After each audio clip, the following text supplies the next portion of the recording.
Green Touch, a program for basic challenge. Hello viewers, আপনারা কেমন আছেন? নিশ্চয়ই আপনারা ভালো আছেন। তো আজ আমি আতাউর রহমান যে ভিডিওটা আজকে শুরু করতে যাচ্ছি সেটা হলো ইংলিশ বেসিক গ্রামারের দ্বিতীয় ক্লাসটা, অর্থাৎ লেকচার 2। আমি কথা না বাড়িয়ে সরাসরি ক্লাসে চলে যাচ্ছি। এখন গত ক্লাসে আমি একটা বাক্যের মধ্যে আসলে আমাদের ইংরেজি শিখতে হলে, বেসিক ইংরেজি শিখতে হলে, মূলত ইংরেজি শিখতে হলে কি কি শিখতে হবে তার একটা ধারাবাহিক বর্ণনা আমি দেওয়ার চেষ্টা করেছিলাম। তো তার মধ্যে আমরা প্রথমেই লক্ষ্য করেছিলাম গত ক্লাসের আলোকে, যারা গত ক্লাসটা দেখেন নাই একটু দেখে নেবেন প্লিজ। তো ওইখানে ছিল প্রথমে আমাদের যে জিনিসটা দরকার সেটা হলো সাবজেক্ট। আর ওইখানে আমরা আরেকটা বিষয় উদাহরণ স্বরূপ আমি পরিষ্কার করার চেষ্টা করছিলাম, সেটা হলো ফিনিট ভার্ব আর হলো নন ফিনিট ভার্ব। সাবজেক্টের সাথে যে ভার্বটা মিলে সেটা হলো ফিনিট ভার্ব, আর সাবজেক্টের সাথে যে ভার্বটা মিলে না সেটা হলো নন ফিনিট ভার্ব। দেখেন, আমি যদি এখানে একটা উদাহরণ দিই, যুথি প্রতিদিন হেঁটে কলেজে যায়। দেখেন বাক্যটা, যুথি প্রতিদিন হেঁটে কলেজে যায়। এখানে আমাদের সাবজেক্টটা হলো যুথি। যুথির সাথে যদি আমি দেখেন এখানে হেঁটে, এটাও একটা ভার্ব, যায় এটাও একটা ভার্ব। কোন ভার্বটা মিলে আপনি খেয়াল করেন যে আমি যদি বলি যুথি হেঁটে, দেখেন এটা কিন্তু বাক্য হয় নাই। কিন্তু আমি যদি বলি যুথি যায়, এটা কিন্তু মিলে গেছে। অর্থাৎ যে ভার্বটা সাবজেক্টের সাথে মূলত মিলে ওই ভার্বটাকে আমরা বলি ফিনিট ভার্ব। আর যে ভার্বটা সাবজেক্টের সাথে মিলে না এটা হলো নন ফিনিট ভার্ব। এটা হতে পারে অ্যাডজেক্টিভ, হতে পারে নাউন, এক্স ওয়াই জেড, নানান কিছু হতে পারে। আমরা সেটা পর্যায়ক্রমে নন ফিনিটেড ক্লাসে আমরা ব্যাপারটা আলোচনা করব। তো যাই হোক, যুথি হেঁটে যায়, আমরা এখানে বুঝতে পারতেছি যুথিটা হলো সাবজেক্ট। যুথি যদি নিজের ভাষায় কথা বলে, নিজে বলে, তখন যুথি নিজেকে কি বলবে? আমি। স্বাভাবিকভাবে আমি। আমি ইংরেজিটা হলো আই। এখন আপনি খেয়াল করেন এই যে আমি, এই আমি থেকেই চলে আসে যদি আমি এখানে বলি যুথি এবং বিথি। যুথি এবং বিথি এখানে কিন্তু দুজন হয়ে গেছে। তো সেক্ষেত্রে যুথি এবং বিথি এর মধ্য থেকে যে কেউ যদি কথা বলতে চায়, তো সেই ক্ষেত্রে তারা কিন্তু বলবে আমরা। আমরা ইংরেজিটা কি? দেখেন সাবজেক্ট হিসেবে তাহলে আমরা কাদেরকে পাইতেছি? আই, উই, এগুলো কিন্তু সাবজেক্ট এবং এগুলো হলো ফার্স্ট পারসন। এরপরে আসেন যুথি যদি অন্য কারো কথা বলে, উপস্থিত, যুথির কাছে উপস্থিত অথবা বিথির কাছে উপস্থিত অন্য কারো কথা বললে সেই ক্ষেত্রে সে তাকে আপনি বা তুমি বলে সম্বোধন করবে। এটা হলো আমাদের সেকেন্ড পারসন। সাবজেক্ট হিসেবে আই এবং উই এই দুটো ফার্স্ট পারসন সাবজেক্ট হিসেবে, এবং ইউটা হলো সেকেন্ড পারসন। আর সাবজেক্ট হিসেবে যারা বসবে এই তিনটে ছাড়া বাদ বাকি সবাই কিন্তু থার্ড পারসন। এই ক্ষেত্রে দেখেন যুথি, যুথি এটা থার্ড পারসন। আচ্ছা, যুথি, যুথিকে যদি আমরা প্রোনাউনে প্রকাশ করি তাহলে তার বদলে আসে কি? শি। তার মানে হি এবং শি, এরা কিন্তু আমরা বুঝতে পারতেছি থার্ড পারসন। এর মধ্যে আর একটা কথা আছে যে আমরা ফার্স্ট পারসন পাইলাম কাকে? I first person, we first person subject হিসেবে। এখন দেখেন আই, এটা কিন্তু সিঙ্গুলার নাম্বার। সিঙ্গুলার নাম্বার কাকে বলে? যেটা একজনকে বোঝায়। সাবজেক্ট হিসেবে একজনকে বা একটি বস্তুকে বা একজন ব্যক্তিকে বোঝাইলে সেটাকে আমরা বলি সিঙ্গুলার নাম্বার বা এক বছর। কিন্তু আমরা এখানে দেখেন এটা প্লুরাল নাম্বার। ইউ, তুমি অথবা তোমরা দুইটি হতে পারে। তো সো এটা সিঙ্গুলার নাম্বারও হতে পারে, প্লুরাল নাম্বারও হতে পারে, আমরা জানি না। কিন্তু হি শব্দের অর্থ সে, এটা কিন্তু সিঙ্গুলার নাম্বার। আর শি শব্দের অর্থ সে, এটাও কিন্তু আমাদের সিঙ্গুলার নাম্বার। আর একটা বিষয় আছে দেখেন, এখানে যদি আমরা ইউজ করতাম দে, দে শব্দের অর্থ তারা, এটাও কিন্তু আমাদের থার্ড পারসন, কিন্তু এটা কোন নাম্বার? Plural number. তাই দেখেন আমরা বিভিন্ন সময় আলোচনা করব third person singular number. Suppose দেখেন আমি যদি বলি যুথি, এটা সাবজেক্ট হিসাবে কোন পারসন কোন নাম্বার? খুব সহজ। যুথি আমি না, আই না, যুথি উই না, যুথি ইউ না, তাহলে যুথি অবশ্যই, অর্থাৎ আই উই ইউ এই তিনটে বাদে বাদ বাকি যত সাবজেক্ট আসবে সবই থার্ড পারসন। এক হলে সিঙ্গুলার, একের বেশি হলে প্লুরাল। সেই ক্ষেত্রে আমরা জ্যোতিকে কি বলবো? Third person singular number. আমার মনে হয় সাবজেক্ট সম্পর্কে আমরা বুঝতে পারছি যে first person, second person, third person এরাই কিন্তু সাবজেক্ট হিসেবে বসে, কখনো প্রোনাউন হিসেবে বসে, কখনো নাউন হিসেবে বসে। এরপরে দেখেন আমি যে কথাটা বলতে চাইতেছি, সাবজেক্টের সাথে ফিনিট ভার্বের যে রিলেশনটা দেখেন, এখানে আমি যে কথাটা বলছি, যুথি যায়, এটা কিন্তু মিলে গেছে। তো আমার প্রশ্ন হলো, যায়, এই যায়ের মতো যুথির সাথে আর কি কি বসানো যায়? খেয়াল করেন, যুথি কত ধরনের ভার্ব বসানো যায় দেখেন। যদি বলি যুথি যায়, যুথি গেল, যুথি যাবে, যুথি যেতে পারে, যুথি যাইতো, আচ্ছা যুথির যাওয়া উচিত। আপনি লক্ষ্য করেন, এইভাবে আমরা কিন্তু অনেক ভার্ব বসাতে পারি। এবং এই যে আমি এখানে যে ভার্বগুলো বসালাম, এই সব ভার্বগুলোই আমাদের ফিনিট ভার্ব। ফিনিট ভার্ব হলো সাবজেক্টের সাথে যে ভার্বটা মিলে ওইটি হলো ফিনিট ভার্ব, আর যেটা মিলে না সেটা কোন ভার্ব? নন ফিনিট ভার্ব। তো এখানে প্রশ্ন হলো যে এই যে আমাদের মিলতেছে, মিলে না কারা দেখি তো। দেখেন খেয়াল করেন, যদি আমি এখানে বলতাম যুথি যাওয়া, এটা কি মিলছে? মিলে না। যদি লিখতাম যুথি গিয়ে, এটা কি মিলছে? মিলে না। তার মানে যে ভার্বগুলো মূলত মিলে না, এই ভার্বগুলোই হলো নন ফিনিট ভার্ব সাবজেক্টের সাথে। অর্থাৎ আপনি বাড়িতে, ঘরে, আপনার পড়ার টেবিলের সামনে বসে আপনার বইয়ের ভিতরে বা গ্রামার বইয়ের ভিতরে যত ভার্ব আছে তার অর্থটা এইভাবে যে কোনো সাবজেক্টের পরে বসায় দেখবেন, যেটা বসে, যে বাংলা রূপটা বসে ওইটাই কিন্তু আমাদের ফিনিট ভার্ব। আর যেটা বসাইতে আপনি পারতেছেন না, যে রূপটাকে বসাইতে পারতেছেন না, ওই রূপটাই হলো আমাদের নন ফিনিট ভার্ব। আপনি কিন্তু নিজেকে যাচাই করে নিতে পারেন এইভাবে। তো যাই হোক, এখন দেখেন আমি এই ফিনিট ভার্ব আর নন ফিনিট ভার্বের ক্ষেত্রে একটা বিষয় এখানে আপনাদেরকে দেখাবো। দেখেন, আমি একটা সাবজেক্ট লিখলাম, আমি, তুমি আর হলো সে। দেখেন এই তিনটা সাবজেক্টের আলোকে আপনি চিন্তা করেন, আমি, তুমি এবং সে। দেখেন এখানে বলতেছি এই যাওয়া ভার্বটাই যদি আমি নিই, যাওয়া, আমি যাওয়া, এটা কিন্তু সম্ভব না। কি লিখতে হবে? আমি যাই। এই যাওয়া ভার্বটাই, তুমি যাও, সে যায়। খেয়াল করেন এখানে আমি যে লিখলাম আমি যাই, তুমি যাও, সে যায়। আচ্ছা আর একটু খেয়াল করেন, যদি আমি বলি আমি গেলাম, তুমি গেলে, সে গেল। এখন আপনি খেয়াল করেন এইখানে যে আমি ভার্বগুলো লিখতেছি, একটু ভালো করে চিন্তা করেন। আমি যদি অন্য একটা ভার্ব লিখি, ধরেন আমি এখানে লিখলাম একটা ভার্ব পড়া। দেখেন আমি পড়ি, তুমি পড়ো, সে পড়ে।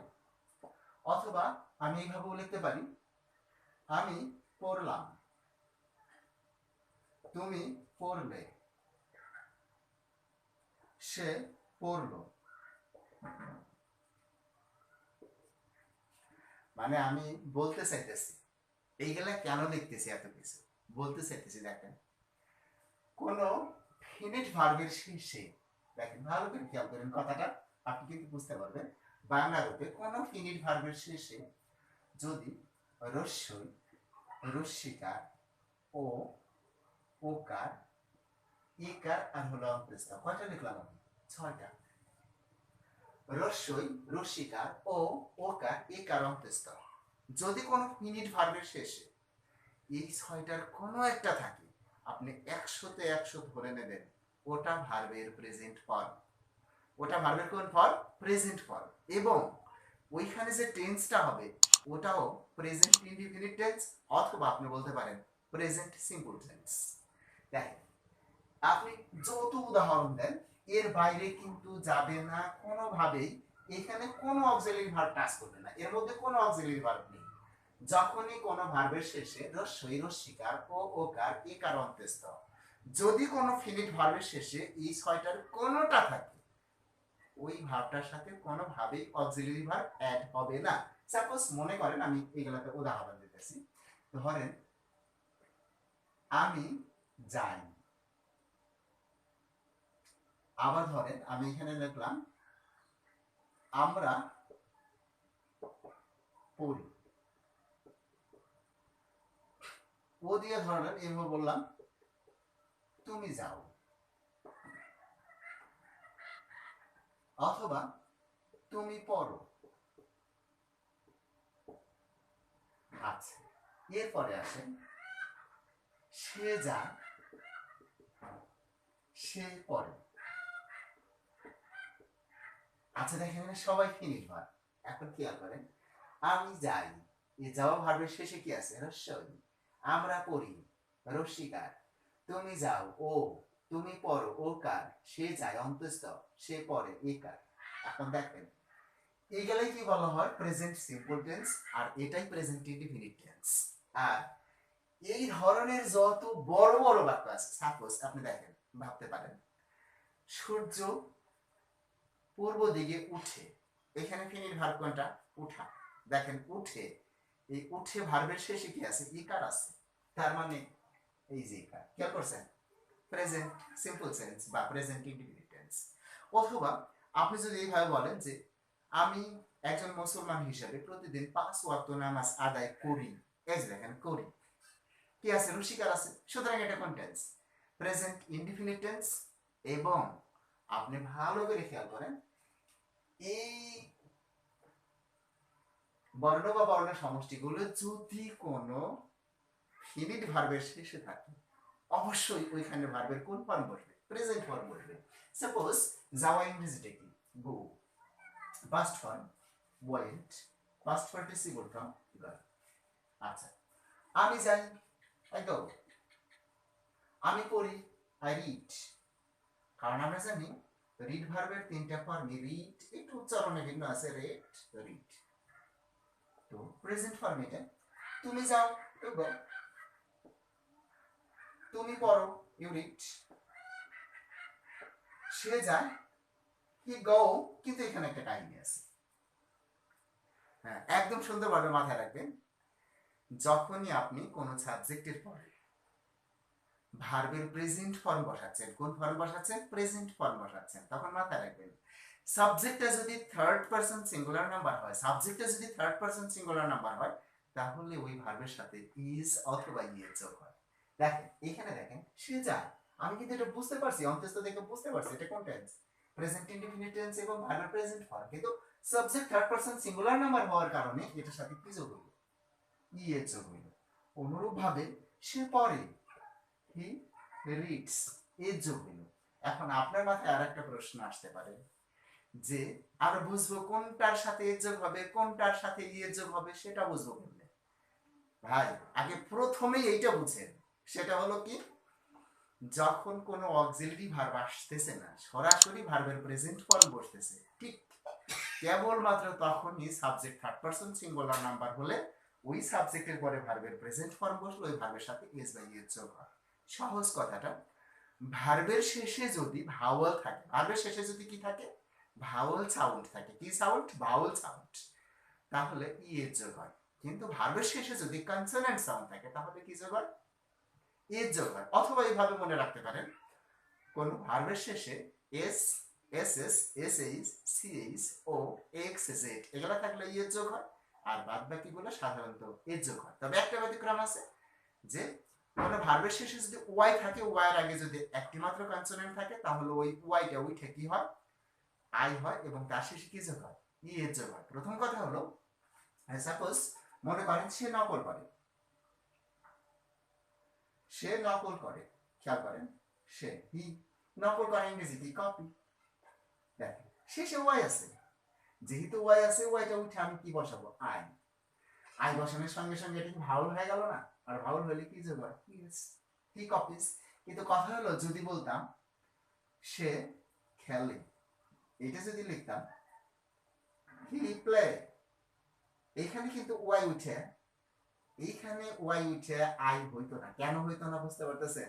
মূল কথা হলো ওয়াই উঠানোর সাথে সাথে তো সরাসরি ভাওয়াল বানাবে, সুতরাং এখন তো ইএস যোগ হওয়ার কথা, এই জন্য হবে না, এই জন্য এখানে ওয়াইটা ধ্বংস হবে না।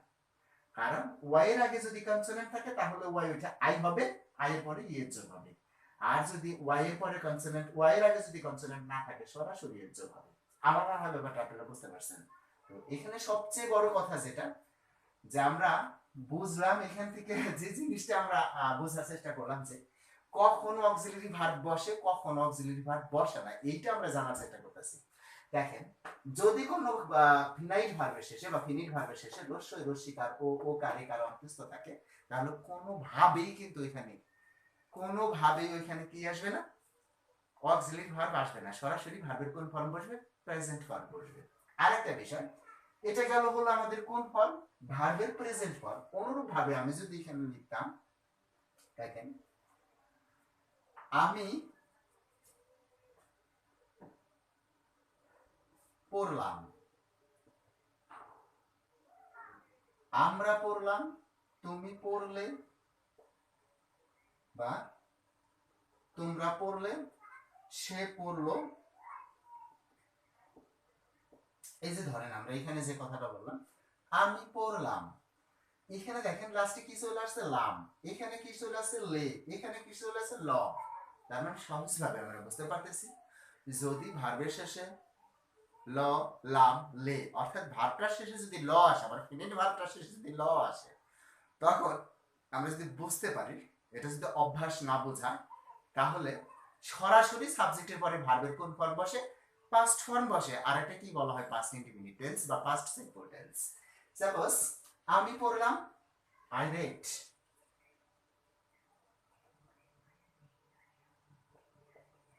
আমি পড়লাম, আই রেড, আমরা পড়লাম, উই রেড, তুমি পড়লে, ইউ রেড, সে পড়লো, হি রেড। তার মানে আপনি খেয়াল করেন একটা বিষয়, আপনি ভালো করে খেয়াল করবেন। এইটা দেখেন, যদি আমি এখানে ধরেন যদি আমি লিখি সে পড়ে, আবার যদি বলি সে পড়লো, পর এ কার দেখে বুঝতেছি এটা হলো ভার্বের প্রেজেন্ট ফর্ম, ল দেখে বুঝতেছি এটা হলো ভার্বের পাস্ট ফর্ম। তো দেখেন, যেহেতু রিড ভার্বের তিনটা ফর্মের বানানি এক, আমি এখানে যখন লিখলাম he read, third person singular number বিধায় ভার্বের প্রেজেন্ট ফর্ম হওয়ার কারণে এস যোগ হইল। কিন্তু এইখানে সে পড়লো, আমি কিন্তু এখানে লিখতে পারবো হি রেড, কোনোভাবেই এস যোগ করতে পারবো না, কারণ এটা ভার্বের কোন ফর্ম বলতেছে, আমি ভার্বের পাস্ট ফর্ম। মাথায় রাখবেন, ভার্বের প্রেজেন্ট ফর্মের সাথে এস বাই এস যোগ হয় যখন সেটা সাবজেক্টের পরে বসে, অন্যথায় না। তো যাই হোক, তাহলে আমরা দেখতেছি যে ভার্বের শেষে আমাদের যে ফিনিট ভার্ব, এই ভার্বটার ভার্বের শেষে রস্যই রস্যিকার ও কারে কার অন্তস্থ, আর হলো ললাম লে, এই যে ব্যাপারগুলো ললাম লে বা রস্যই রস্যিকার ও কারে কার অন্তস্থ, এই যে ব্যাপারগুলো, এইগুলা যদি কোনো ভার্বের শেষে থাকে, ফিনিট ভার্বের শেষে থাকে, কোনোভাবেই ওই ভার্বের সাথে অক্সিলারি ভার্ব আসবে না। এখন প্রশ্ন হলো অক্সিলারি ভার্ব কিভাবে আসে। দেখেন, অক্সিলারি ভার্ব কিভাবে আসে তার আগে আমাদের জানতে হবে অক্সিলারি ভার্ব কয় ধরনের, কি কি আমরা একটু জানি। দেখেন, অক্সিলারি ভার্ব গুলো একটু খেয়াল করি আমরা। তার মধ্যে প্রথমে দেখেন আমাদের আছে বি ভার্বস। বি ভার্ব যে সব সময় অক্সিলারি ভার্ব, সবগুলো যে অক্সিলারি ভার্ব তা কিন্তু না। মূলত আমি এখানে যে কথাটা বলতে চাই বুঝছি, বি ভার্ব মূলত হলো আটটি। কি কি? Am is are was were be been been, am is are was were be been been, এই আটটা। Am is are was were be been been. দেখেন এখানে এম ইজ আর, এই তিনটে কিন্তু ভার্বের প্রেজেন্ট ফর্ম। ওয়াজ ওয়ার, এই দুইটা হলো ভার্বের পাস্ট ফর্ম। বি বিন বিং, এটা হলো ভার্বের বেস ফর্ম, এটা পাস্ট পার্টিসিপল ফর্ম, এটা প্রেজেন্ট পার্টিসিপল ফর্ম। তার মানে দেখেন এইগুলা কিন্তু আমাদের ফিনিট ভার্বের মধ্যে পড়ে না। ফিনিট ভার্বের মধ্যে যেটা আমাদের আসতেছে অ্যামিজার আর হলো ওয়াজয়া, এরা আমরা সরাসরি সাবজেক্টের পরে বসাইতে পারি। সাপোজ এখন খেয়াল করেন, ধরেন আমি এইভাবে লিখলাম, সে একজন ভালো ছেলে। সে একজন ভালো ছেলে। আচ্ছা, আমি যদি আপনাকে বলি বলেন তো এটা কোন টেন্স, তো আপনি কিন্তু বলবেন হ্যাঁ এটা কোন টেন্স, প্রেজেন্ট টেন্স বা প্রেজেন্ট ইনডিফিনিট টেন্স, এরকম আপনি বলবেন। হ্যাঁ স্বাভাবিক, কিন্তু আপনি কিভাবে বুঝলেন এটা প্রেজেন্ট ইনডিফিনিট টেন্স? প্রথমে আপনি খেয়াল করেন, সে একজন ভালো ছেলে, সে সাবজেক্ট, একজন সংখ্যা অ্যাডজেক্টিভ, ভালো অ্যাডজেক্টিভ, ছেলে নাউন। বলেন তো এই বাক্যের মধ্যে কোনো ভার্ব আছে? কোনো ভার্ব আছে দেখেন তো? নাই। দেখেন যে বাক্যের মধ্যে কোনো ভার্ব থাকে না ওই বাক্যের মধ্যে আমরা বাংলায় ভার্বটা এইভাবে ধরে নিই। দেখেন, সে হয় একজন ভালো ছেলে, সে হয় একজন ভালো ছেলে। আচ্ছা, এই হয় এটা যদি আমাদের ফিনিট ভার্ব হয়, দেখেন তো এটা দেখে কি আপনি বুঝতে পারেন এটা প্রেজেন্ট ইনডিফিনিট টেন্স? ইয়েস, দেখেন এটা শেষে কি আছে? কনফিউশন। তাই এটা কোন টেন্স? Present indefinite tense. এখন যদি আমি এটা বলি, he is a good boy. এখন যদি আমি আপনাকে এই ইজটা দেখায় বলি, বলেন তো ইজটা কি ভার্ব? ফিনিট ভার্ব না নন ফিনিট ভার্ব না অক্সিলিয়ারি ভার্ব নাকি প্রিন্সিপাল ভার্ব? প্রথম কথা হলো অবশ্যই ফিনিট ভার্ব। কেন ফিনিট ভার্ব? কারণ এটা সাবজেক্টের পরে মিলে গেছে। এবং দ্বিতীয়ত এটা কিন্তু অবশ্যই অক্সিলিয়ারি ভার্ব না। কেন অক্সিলিয়ারি ভার্ব না? খুব সহজেই আপনি বোঝার চেষ্টা করেন, এটা অক্সিলিয়ারি ভার্ব না। কাইন্ডলি পুশ, এটা অক্সিলিয়ারি ভার্ব না। কিসের সঙ্গে এটা অক্সিলিয়ারি ভার্ব না? কারণ দেখেন, অক্সিলিয়ারি ভার্বের মূল বৈশিষ্ট্য হলো অক্সিলিয়ারি ভার্ব পরবর্তী ভার্বকে সাহায্য করবে। দেখেন এই ভার্বটা কি কোনো ভার্বকে সাহায্য করছে? এরপরে আর কি কোনো ভার্ব আছে? নাই। যেহেতু নাই, সুতরাং এটা কোন verb? Principal verb, finite verb. অর্থাৎ এটা অক্সিলিয়ারি ভার্ব হইতো। কিভাবে হইতো? দেখেন, আমি যদি এখানে বলি সে যাইতেছে বা সে যাচ্ছে, সে যাইতেছে। এখন দেখেন, আমরা জানি যাওয়া ইংরেজি গো, কিন্তু যাইতেছে এর মধ্যে কি একটু কাহিনী আছে না? একটু কাহিনী আছে। কি কাহিনী আছে সেটা আমরা একটু বোঝার চেষ্টা করি। দেখেন, খেয়াল করেন, আমি বিষয়টা পরিষ্কার করে বোঝানোর চেষ্টা করতেছি। সে যাইতেছে, দেখেন কোন ভার্বের শেষে যদি এই তেছে থাকে, তে থাকে, যদি কোনো ফিনাইট ভার্বের শেষে, কোনো ফিনিট ভার্বের শেষে তে থাকে, আপনি অবশ্যই ধরে নেবেন এই তে এর জন্য যেটা হবে সেটা হলো বি প্লাস আইএনজি।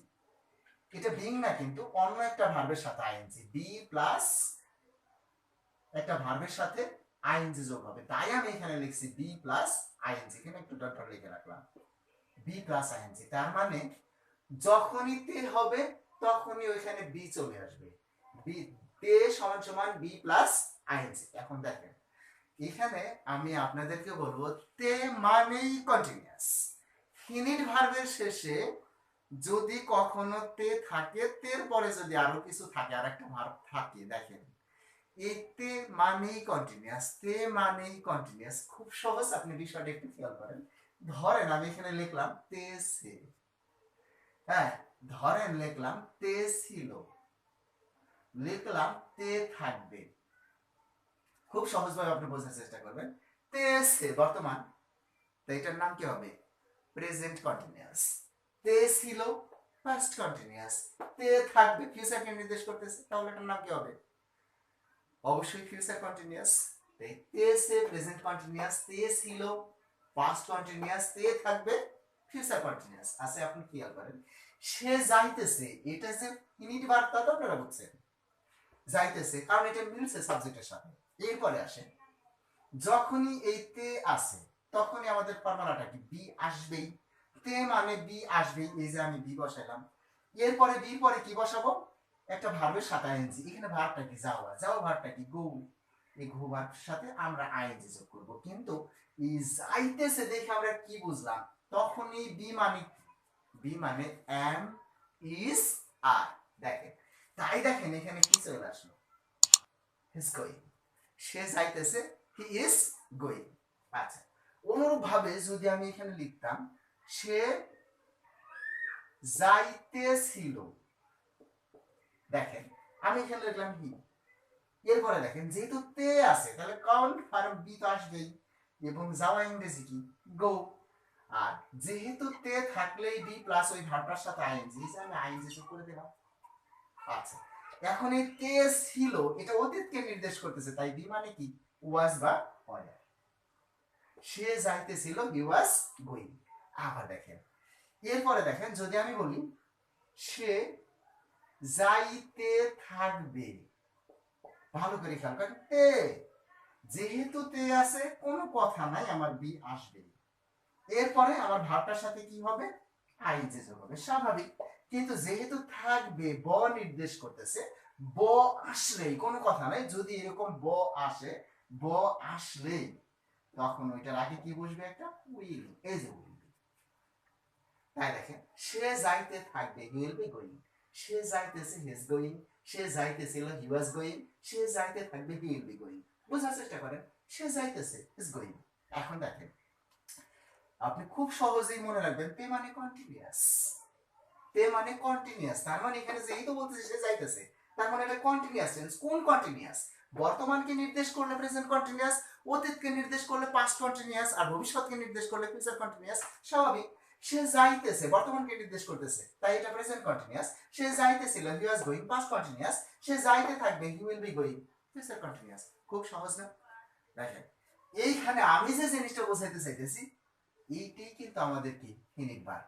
এখন আমি আপনাদের কাছে ছোট্ট একটা প্রশ্ন ছড়িয়ে দিই, সেটা হলো, বলেন তো সে ইংরেজি হি, যাইতেছে ইংরেজি কি? সে ইংরেজি হি, রাইট, কিন্তু যাইতেছে ইংরেজি কি? কি আপনার মাথায় চলে আসছে না, গোয়িং। সে ইংরেজি হি, তাহলে যাইতেছে ইংরেজি গোয়িং, তার মানে কি, ইস কেনে গাব গাছ, নাকি রাম ছাগলের মতো এই জায়গায় বসে রয়েছে?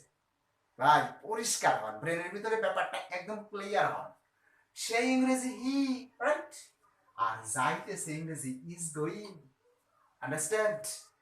সে ইংরেজি হি মানে কোনো কিছুই হাও বসে না বাক্যের মধ্যে, আপনাকে বুঝতে হবে। সে যাইতেছে, সে হি যাইতেছে ইজ গোয়িং, সে হি যাইতেছিল ওয়াজ গোয়িং, সে হি যাইতে থাকবে উইল বি গোয়িং। ব্যাপারটা বুঝছে? আমি এখানে আপনার বীর ব্যবহারটা নিয়ে কিছুটা আলোচনা করলাম।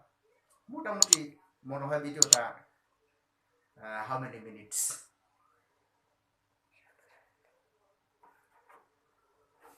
27। আচ্ছা, যাই হোক, দুঃখিত অনেক বড় হয়ে গেছে ভিডিওটা। তো আমি পরবর্তী ক্লাসে বির পরের থেকে আমি বিটা কিভাবে অক্সিলারি ভার্ব, বিটা কিভাবে অক্সিলারি ভার্ব না ফিনাইট ভার্ব কিভাবে হইলো, ব্যাপারগুলো নিয়ে আমি পরবর্তী অক্সিলারি ভার্বগুলো নিয়ে এবং ফিনাইট ভার্বটা চেনানোর জন্য যা যা দরকার বিস্তারিত পরবর্তী ক্লাসে আলোচনা করব। সবাই ভালো থাকেন, সুস্থ থাকেন, আল্লাহ হাফেজ।